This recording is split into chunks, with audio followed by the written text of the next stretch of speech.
What is going on, Diesel Nation? We're excited to have you guys with us today on the Diesel Podcast. If you're watching this on YouTube and aren't subscribed, make sure and click the subscribe button, like, comment, let us know what you think about the episode. If there's a particular guest that you'd like to have on or a topic that you want covered, we're always checking comments on YouTube and love to be able to take your guys' suggestions and then work them into future episodes. Today, I'm going to be chatting with Kyle Krupper. He owns Krupper Auto Sales in Kentucky, and I wanted to chat with him about tips for buying a used diesel truck. I've had a lot of people recently that have asked about the 99 to 03 Super Duty, and so that's what we're going to focus on. But a lot of the things that we're going to chat about are going to apply to a Cummins Duramax, any of your Power Stroke. And really our goal is, if we were just doing a walk around of a truck, or we could pop the hood, go on a test drive, could we avoid buying a nightmare vehicle? Is there a way that we can make sure we're just not buying someone else's problems? So it's going to be a great conversation. Before we get to it, though, I want to give a shout out to a couple of our sponsors who help make the podcast possible. WP Developments, we've had those guys on the podcast a couple times. Love chatting with them. They're working on some really cool transmission stuff, whether it's 68 RFE or 4748 RE. Definitely make sure and head on over to wp-developments.com. Check them out. We just did an episode about their full manual 68 RFE valve body, which is really cool. They've got a ton of solutions for you guys, regardless of what transmission you have. So definitely make sure and check them out. Also, our friends over at Kershaw Knives have a 20% off site-wide code for you. Just use code 20diesel at kershaw.kaiusa.com.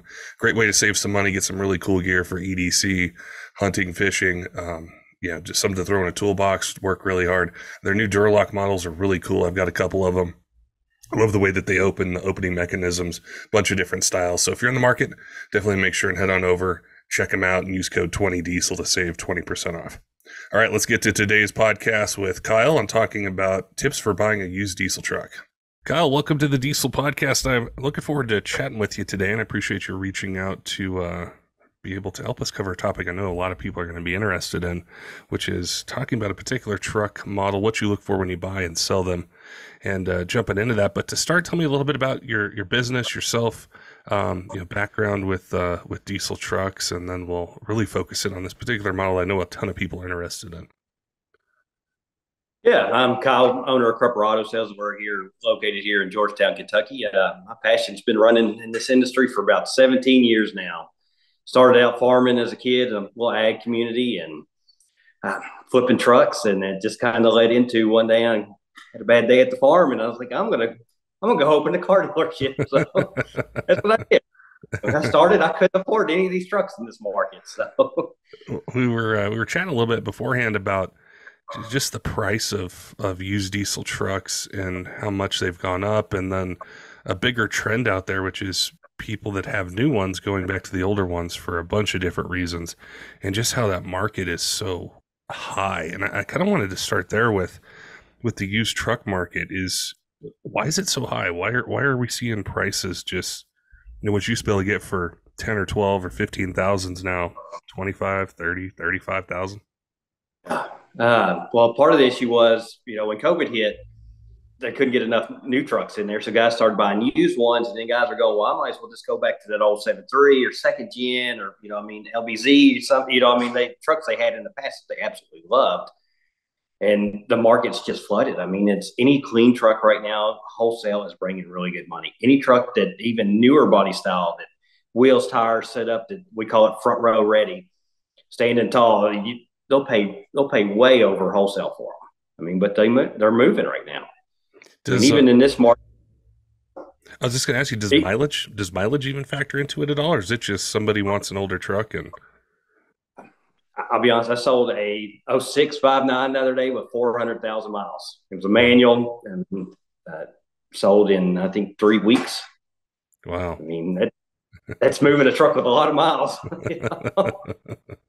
Well, I think it's really that simplicity of the older ones and the mileage you can put on them, and the aftermarket's so huge for them too. So if something does go wrong, well, you can find tons of places to get an engine, transmission, clutch, turbo, whatever it might be. Yeah, I mean, I had a 7.3 when I first started that I actually had almost 500,000 miles on it. Truck, you could tell it was starting to show its age a little bit, but it still ran out phenomenally. That third gen the other day I had run phenomenally. I mean, you get them in and you're kind of taking, some of these trucks are actually buying as is from the auction with no guarantee. And you're like, yeah, but I mean, it looks clean. It looks like it's been taken care of. I'm gonna throw the dice on this one. And 95% of the time, that truck will come in better. I've had older trucks come in better than newer trucks, which is, I mean, you wouldn't think it's that way, but I mean, that 400,000 mile truck I had no issues with it. I had an LML come in. It was supposed to be good. Everything was checked off on it. It was good. Head gaskets. You know what I mean? So I don't remember. I don't remember what I was watching, but somebody was talking about mileage, and they said when they have, you have one at 30,000, 40,000 miles, and you have one at 150 or 175. The one that has higher mileage, somebody drove it and they like to drive it, and it lasted that long. And sometimes some of those lower mileage ones can have either some issues or for some reason, it just didn't get a lot of miles put on it. So, and I think that's one of the reasons diesels are so appealing in the sense of, you put 2, 3, 400,000 miles on one, you're not at the end of its service life, depending on the maintenance and things like that. No, I mean, my father, he bought a new 13 LML off the showroom floor. It has 323,000 the other day when I was in it. Wow. And I kept asking him when he's going to get rid of it. He said at 100,000 and then 150. Now he's like, I'm at 300. I'm going to make 500,000 miles on it. So, I mean, the only issues he's had is, the typical emissions issues. He did have a pump failure, like most of them, like a lot of them did at that kind of mileage. But he's shooting for 500,000 miles with it. He swears it's going to bury it on the farm. I mean, he loves that truck. He may love it more than he loves me. Well, we were talking about having a chat, and I had focused in on the Power Stroke side, and one of the big ones that is still really popular, 7.3, so the 99 to 03 trucks. And I don't know a lot about them. I haven't owned one. I've driven one here and there, but I haven't been an owner, so I don't know the ins and outs, and I've never shopped for one. What are some things that you look for if you're going to put a 7.3 on the lot, that if someone out there is interested in that year range, they should look for either on a walk around or a test drive or something like that to be able to see, is this a good truck, or what sort of things am I going to have to spend money on to, bring it up to my standards or just make it reliable? Yeah, so I'm actually going to catch a lot of hate for these comments through some of these.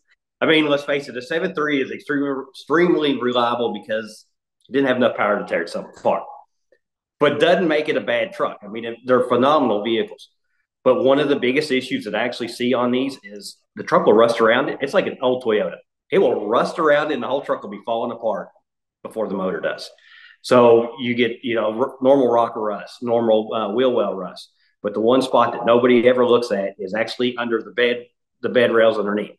It's the one spot that never gets clean, nobody ever touches. And I've seen a lot of these that you're like, oh, somebody's already fixed the rocker, somebody's fixed the wheel wells. Well, that's fine and dandy. But if you go to stand in your bed and you fall right through it because it doesn't have any supports underneath of it, it's still, you got a big hole in your bed now. So that's one of the biggest issues. These are 20-some-year-old trucks. The seats are always ripped on the driver's side. If they haven't, somebody's fixed it at least once. You're getting oil leaks. One spot that the 7.3s I've had that nobody ever looks, the valley. The valley always seems to catch, everything in there. So I always suggest everyone always bring a flashlight and a magnet with them. And the magnets, to walk around, make sure that the body panels are actually metal and not Bondo.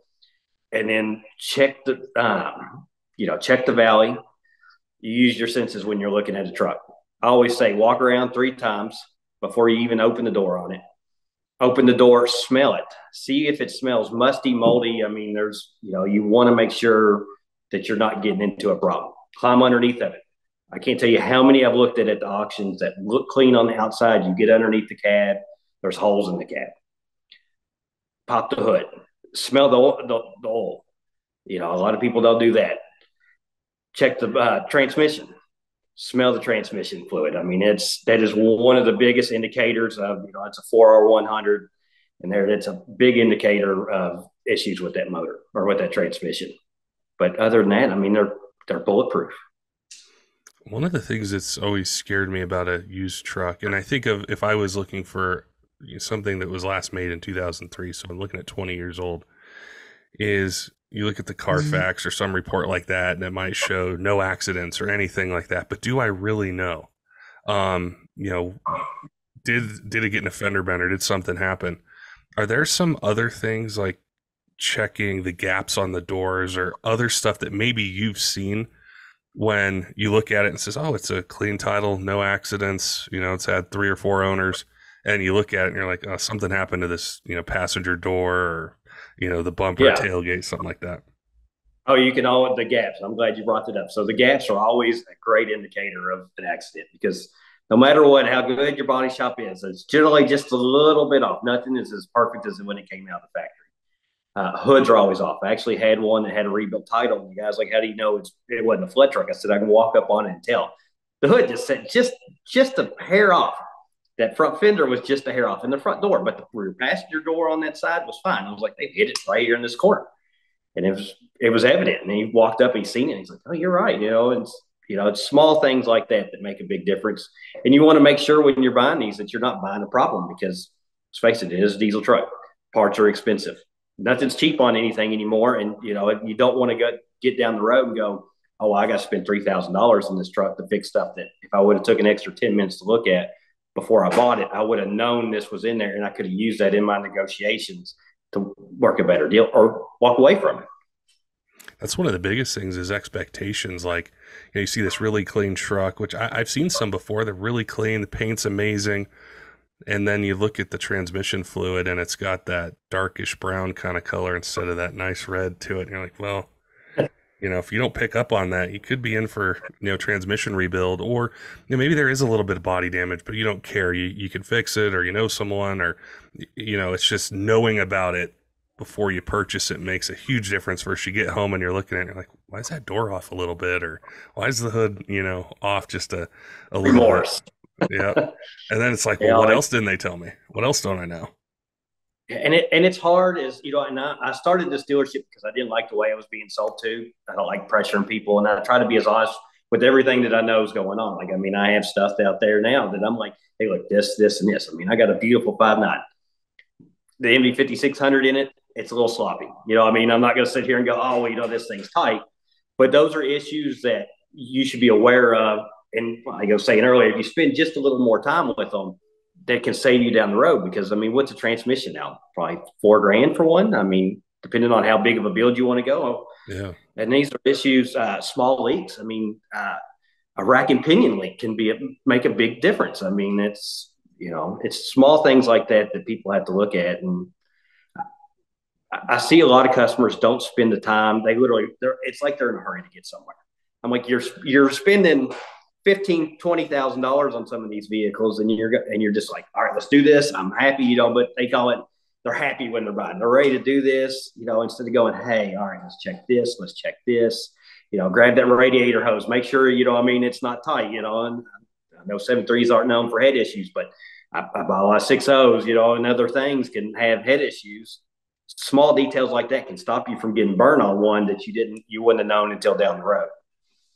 I like to be able to get like 3 things. I know there's probably like 25 or 30 or 40 things somebody should look for. But when you're chatting with people, what are 3 things that you wish they would ask you that you normally have to volunteer, say, hey, like the NV5600, hey, it's a little sloppy. They just don't ask you this stuff. I'm thinking, what can we give a listener to prepare when they're going out there and either looking, at dealerships or in the private sale market, of things they should ask before they hand over the money or, commit to something that you wish more people would ask you when they're shopping for a truck? I wish they'd pull a Carfax. I can't tell you how many times I just saved myself or an auto check from people. Other states don't recognize other states' title brands. So if you're going to a dealership, we have it. But if a lot of people, let's face it, Facebook Marketplace has changed the way we buy. It is the new Craigslist. So spend the money, get the report, make sure everything in there is correct. I've had multiple people try to trade stuff in that actually have rebuilt titles from other states but it comes to Kentucky and it shows our state didn't recognize that state's rebuilt title. Gotcha. One thing that, people are always, I get more phone calls of people asking me, hey, does the 4-wheel drive work after they bought it? I mean, I was like, you didn't check this out beforehand. Always check that, and when you start a vehicle, let it warm up before you pop the cap off. I can't tell you how many people start it and immediately go over there and pop that cap off and look for blow. I'm like, let this thing warm up a little bit, and I try to, and when I sell something, I always let it warm up for a little bit, and I'll do a full 360 video. So that way people go, hey, you got a blow by video? And I'll send them the video of the blow by, because that's something that they're so gun ho to look at, but they don't wait long enough to do it. That's really interesting. And like, so when you're looking for trucks, say you want to put the 7.3 on your lot, do you look within the state? Do you branch out into other states?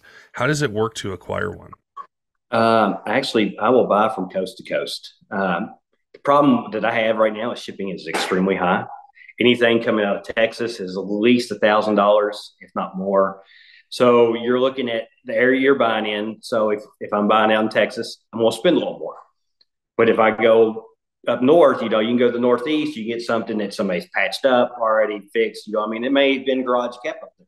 It's going to bring less money up there than it is down south. I mean, it's the Texas market and that southern market is just huge right now. So I actually stayed away from it a little bit, and I hate to say buy the stuff with a little more rust in it, but I have. I mean, it's to set that value of like 15K and down, because it's extremely hard to do with these trucks right now. I mean, the market's just so high on them.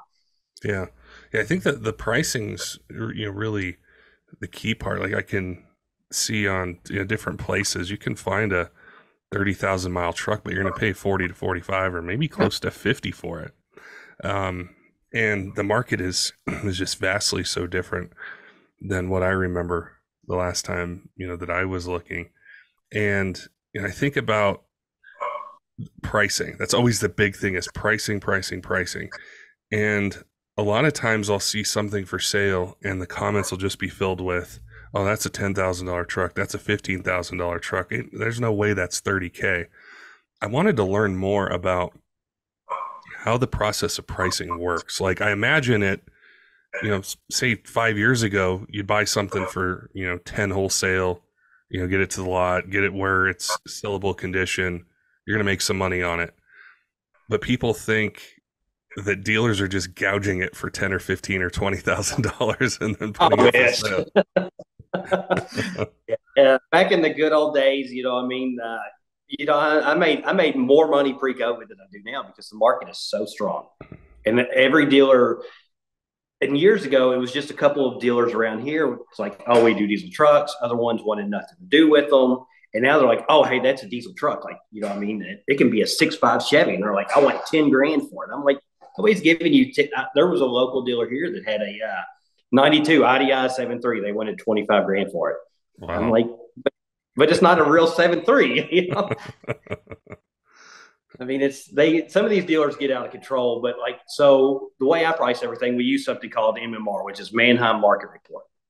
So I do that, and I have a Rolodex in my mind of what I see stuff selling on Marketplace, what the average is in my area, and go, hey, I can get this for, I can do this. So sometimes like one guy will, he'll pay over wholesale for one.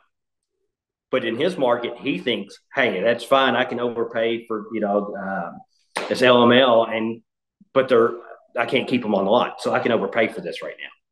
Like I have an LMM right now that, I hate to say it, it's red. It's, it's not moving. It's just one of those trucks that you get and you're just like, this thing's kind of stale. And Chevys and GMCs in my area right now that are not cat eyes are not moving that well.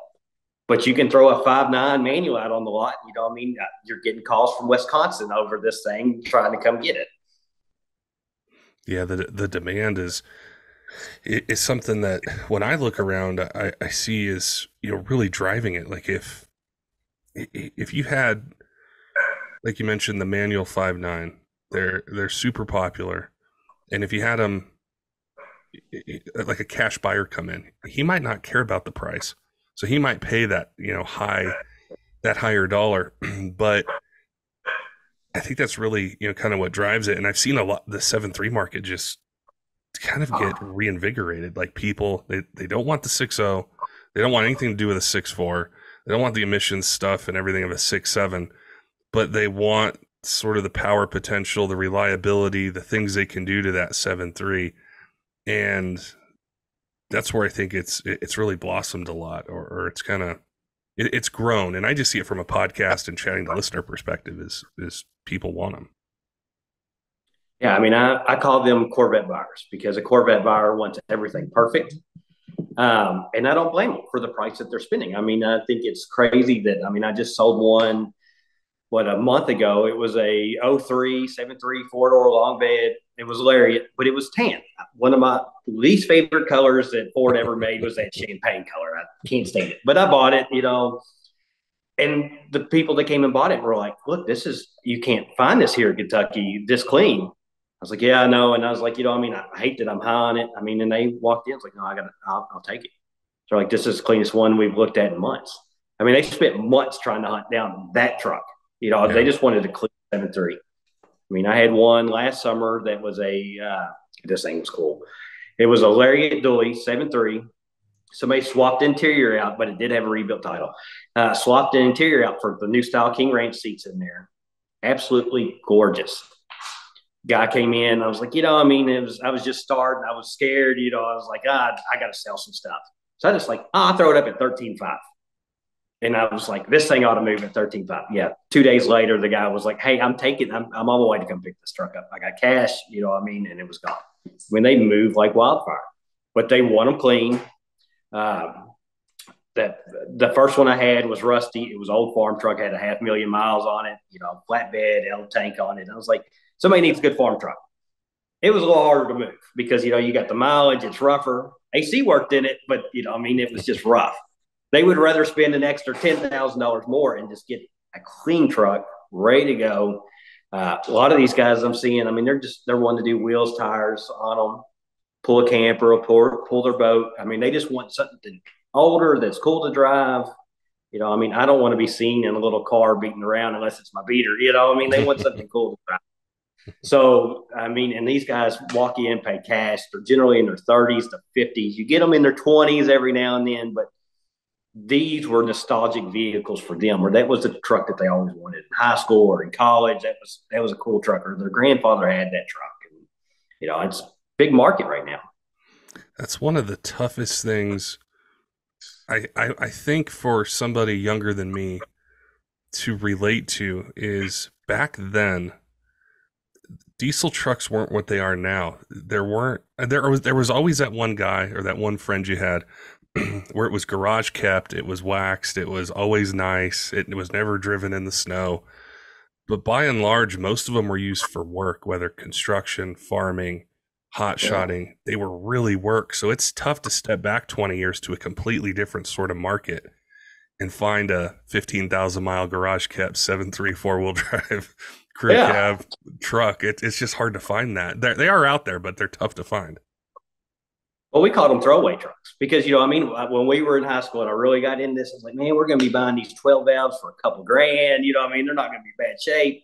Yeah. I mean, find me a 12 valve that's in good shape for a couple of grand now. I mean, it's nuts. One of the first ones actually everyone looked at. And I'm going to show my age here. It was '06. Yeah, it was '06, 2006. First diesel truck I actually ever went to go look at was a single cab red dually 7.3. And the only reason I didn't buy it was because the window didn't roll up. And he's like, the salesman's like, hey, I got you another truck right over here. And it was the second gen I wound up buying. In hindsight, I probably should have bought the 7.3. It'd been cheaper in my pocketbook because, I had to have injectors, pump, the whole kit and caboodle. But I mean, I still see that truck around town from time to time. I was like, man, I should have bought that truck. That truck was cool. I mean, that truck would be worth a fortune now if it was as clean as it was back then. Oh, yeah. Well, it makes it really hard now to, I'll go to a dealership or something or something like that, and I'll see these new trucks, and they have a ton of technology.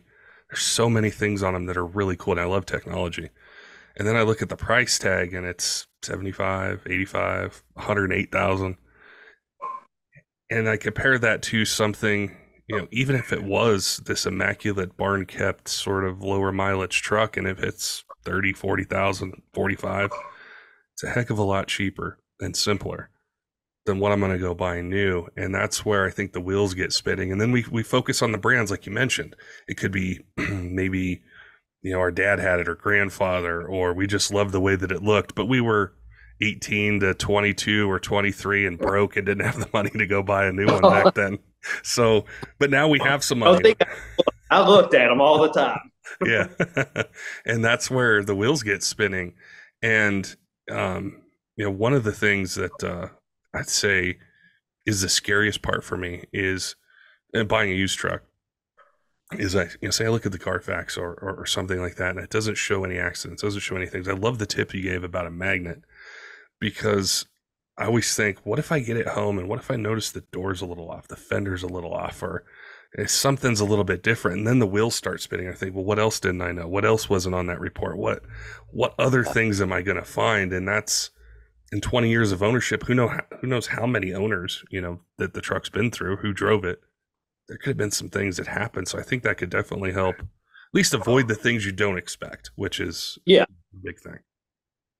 And that's something that we all get buyer's remorse. I bought a brand new Dodge Dually in 10, and I hated it 2 weeks later.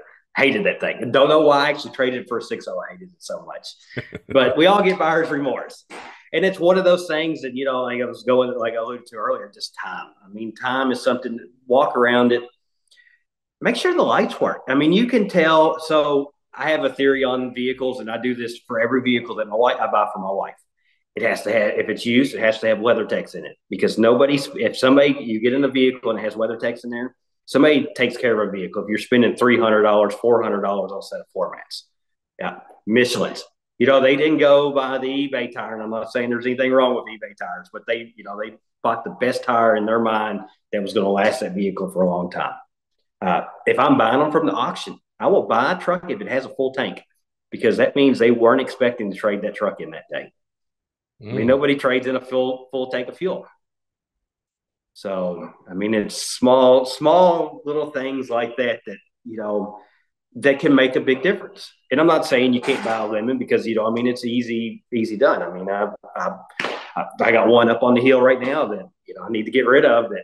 It was a 3-owner clean truck out of Texas that, oil leak come in, transmissions going out in third. Sometimes you buy a bad truck. So I don't turn those out on the lot. Those go to some other dealership, and I hope none of your followers buy that thing. But, those are some really good tips, because I was thinking when you said that about some of the things that I haven't looked for, some of the things I've done as a truck owner.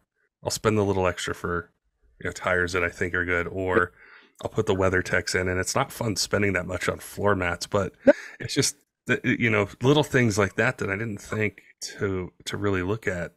I'm kind of focused on the body, the engine. Is there a weird turbo sound? Is the transmission shuttle shift or kind of flare on the shift? But if somebody took the time to do some of those smaller things, they probably did the bigger things too. You can go as far as, like on a 73, if there's a Ford filter on that man cares.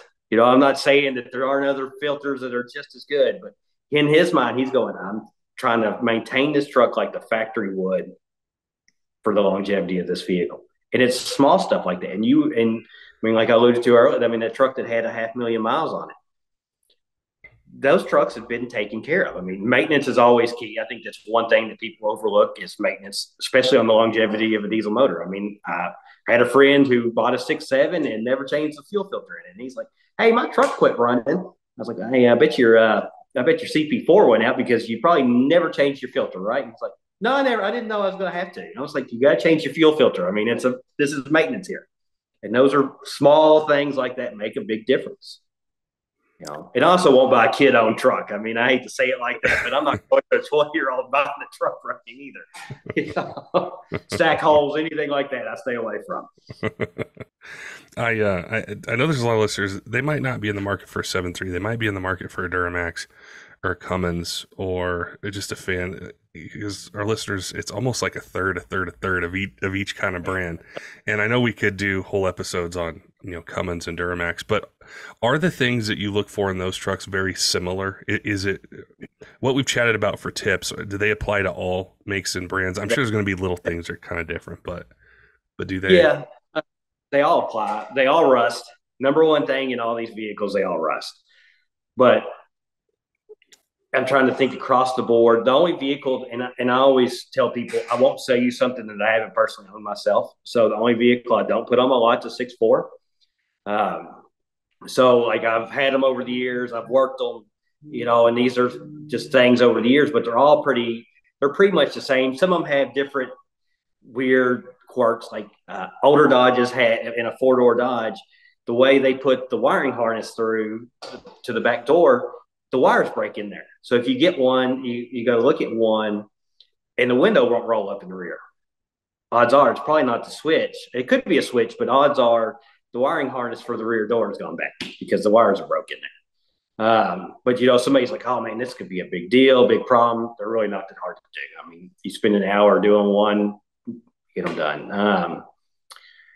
Anything, I mean, if we're on Dodges, transmission, Yeah. drive the piss out of a Dodge transmission. I mean, Allisons are pretty straightforward on the Duramax.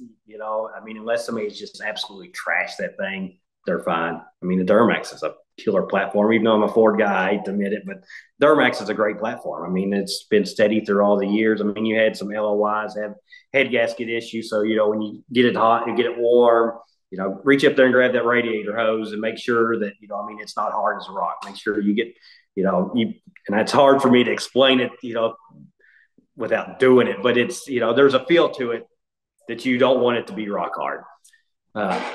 You got an LB7. Smell the oil. Make sure you don't smell diesel in it because I mean, as well as I do, and I'm sure a lot of the people on here know you smell Injectors. oil. Yeah. Injector. God, it's they're just funny little quirks in each one of them, and it's reading YouTube. This podcast is a great resource to learn more about these trucks. Is there? I was thinking it was funny.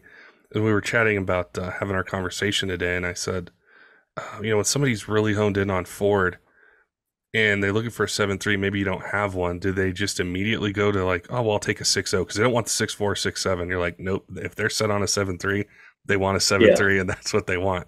But I'm thinking about they buy. Yeah. I'm thinking about the guy who does want a 6.0 and the perception, because if you Google like 6.0 power stroke, reliability or longevity or anything like that, you're going to find stuff for 10 or 15 years on them. Do you shy away from buying those or putting them on lot? Or once again, I'm gonna catch hate for this. 6.0 is the most underrated diesel platform available because you can buy them. You think anything from we'll say 05, 06. What was it? Yeah, 05. They switched to the newer style grill and interior. One of my favorite body styles. I actually just sold an 07 King Ranch that I had for a year and a half. That was my personal truck. It was studded, deleted every, the whole kid and caboodle. But I had zero issues out of them. I've had multiple through the year. I had another 06 probably 10 years ago that I absolutely loved, and it wasn't studded. Had no issues. And that thing I think it had 130 on it when I got rid of it. But as far as the most underrated aspect of it, you look at the price of a Dodge or a Duramax, you're buying a 6.0 for a lot less money. And if you can find one for less money that somebody's done the studs, the EGR lead on it, they've taken care of it.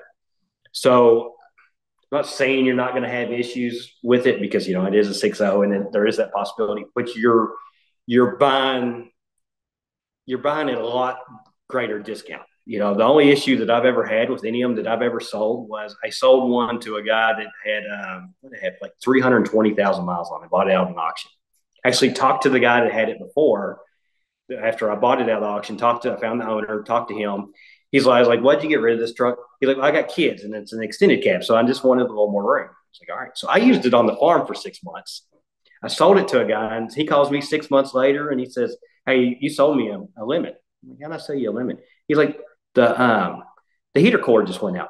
I said, you're calling me on a 6.0 with 307,000 miles to complain to me that your heater cord went out. I was like, hey, and that's the worst of your problems today. I couldn't believe it. I'm still in disbelief he called me and told me that. He wanted me to replace it 6 months later. I'm like, but you got a 6.0 with 300,000 miles on it. I was like, how's the truck running? He's like, oh man, that truck runs great. But the heater core went out. I'm like, I don't know where this is my problem today. I think that's a really good point you made, because if you're looking in that '03 to '07 range, and you look at a 5.9 or an LBZ or LB7 or LLY, and the price of them is just, they used to be, you could get into them for not a whole lot, and now you look on the used market and it's crazy.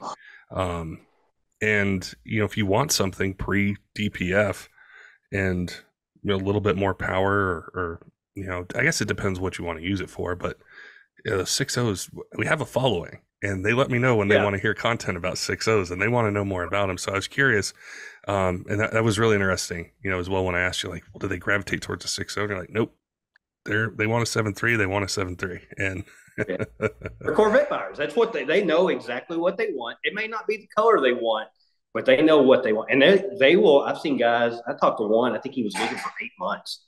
I've had the last one I had people calling me from Maine, Utah, or the Minnesota. I mean, they will call from all over the country for these trucks.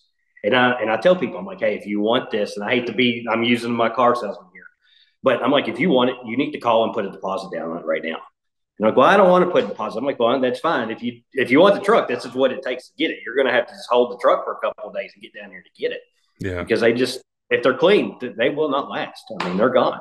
Yeah. I mean, I see that all the time. Something will pop up for sale, and it can be gone in a few days or less than a week. And if you see something, you got to act on it quick, or check it out, or, get it going.